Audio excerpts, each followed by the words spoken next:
Have you ever heard yourself saying, "What's wrong with me?" I have. Why can't I just do it? Not only did I not feel motivated, I just felt empty.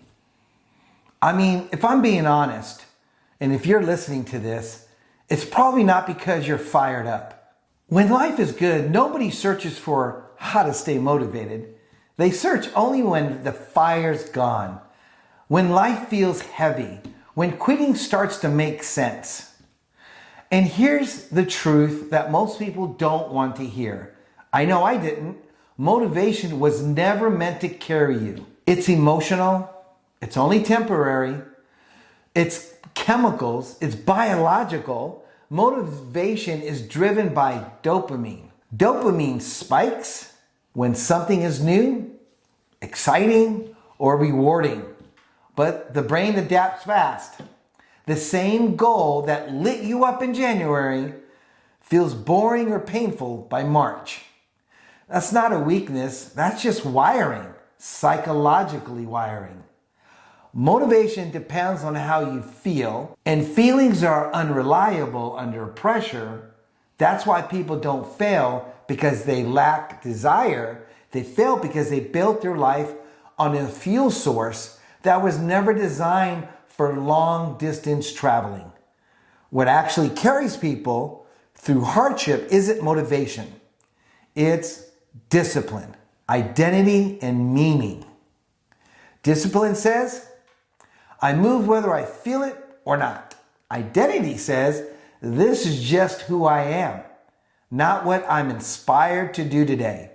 Meaning says, this matters even when it hurts. Every long-term win in history was built on that combination, not hype. Here's the part that most people miss, and I missed it too. No surrender isn't about feeling strong. It's about acting when you feel weak. When we were recovering from being brutally stabbed during a home invasion, there was a season where I didn't feel inspired at all. Not creatively, not spiritually, not emotionally, but the work still needed to be done. The responsibilities didn't just pause. I would get up every day, care for my husband's wounds, care for our son, work with the police, and try to help my parents because we were living with them since our home was a crime scene at the time. And internally, I felt flat, empty. And honestly, quitting would have been logical. No one would have blamed me. That's the dangerous moment, when quitting feels reasonable. And here is what I've learned. You don't rise to the level of your motivation. You fall to the level of your standards. I stopped asking, do I feel like showing up? And I started asking, what does the person I respect do next? And sometimes that meant showing up exhausted. Sometimes it meant praying without feeling anything. And there were many times God was silent. Sometimes it meant doing the bare minimum, but doing it consistently. Scripture says faith without works is dead. Not faith without feelings, works. And obedience comes before emotion. Action comes before clarity. And when you keep moving, especially when you don't feel inspired, you start rebuilding trust with yourself. And that voice in your head that says, you always quit, slowly turns its authority. You don't need motivation to keep going. Look at someone like David Goggins. He's a former Navy SEAL. And just look him up. Just Google his name. An ultra-endurance athlete and someone known for pushing past his limits most people wouldn't even consider. But what's often misunderstood about David isn't his toughness. It's how he keeps going. He's been very open about the fact that he rarely feels motivated. He doesn't wake up inspired. He doesn't wait for the right mood to hit him. He runs when his body hurts. He trains when his mind is screaming to stop. He shows up when quitting would actually make sense. What carries him isn't hype or emotion, it's identity. He decided who he was long before that day started and then built his life around honoring that decision. You see the same pattern with the elite athletes, business owners, parents holding families together under extreme pressure, the ones who last aren't the most fired up every day. They're the most consistent. They do the work on the days no one's watching. They follow the plan when it stops being fun. Motivation says, I'll go when I feel ready. Discipline says, I'll go because this is what I'm committed to doing. And the hard truth, again, is if you only move when motivation shows up, you're letting your weakest moments decide your future. Long-term hardship doesn't require constant intensity. It requires relentless continuity. That's what no surrender really means. Not loud, not dramatic, just quiet, steady, refusal to stop. There's another layer to this that goes beyond mindset alone, and it's how growth actually works under pressure. There are seasons when the weight doesn't get lighter. The circumstances don't change.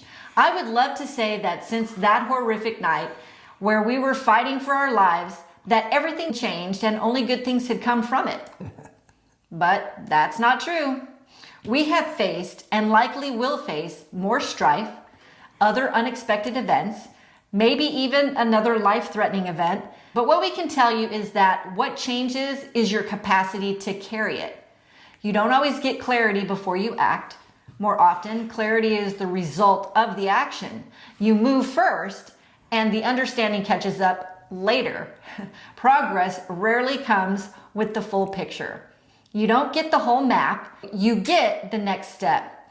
And that has to be enough.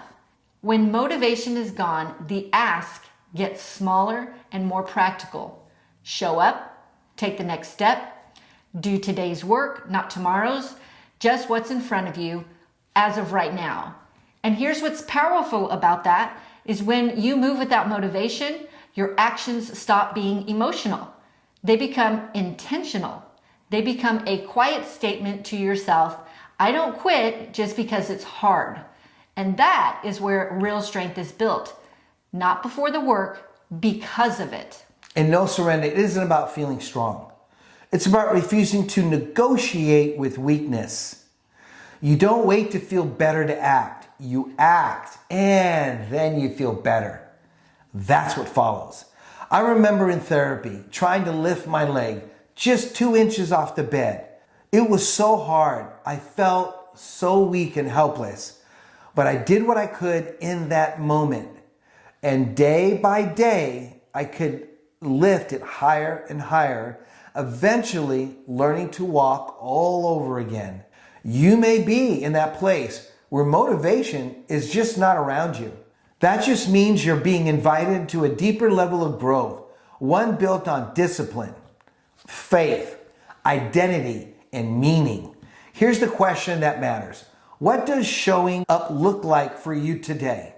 Not perfectly, not dramatically, just faithfully with meaning. Because the people who win long term aren't the most motivated. They're the ones who keep going when quitting does make a lot of sense. And that's how you become unstoppable. Not by emotion, but by resolve. ANSM is here to walk beside you in real life. The highs, the struggles, and everything in between. We believe in a no surrender mindset, not as a slogan, but as a way to grow through adversity and lead with integrity and live with purpose even when the pressure is on. Each week, our free newsletter shares practical mindset tools, encouragement, and insight to help you strengthen your inner voice and keep moving forward. If this speaks to you, we'd love for you to join us and be a part of what we're building together. You can sign up at anosurrendermindset.com and click on the shop tab. We'd be honored to have you with us. You know how to keep going when motivation is gone. You stand firm, you never surrender. Until next time. See ya.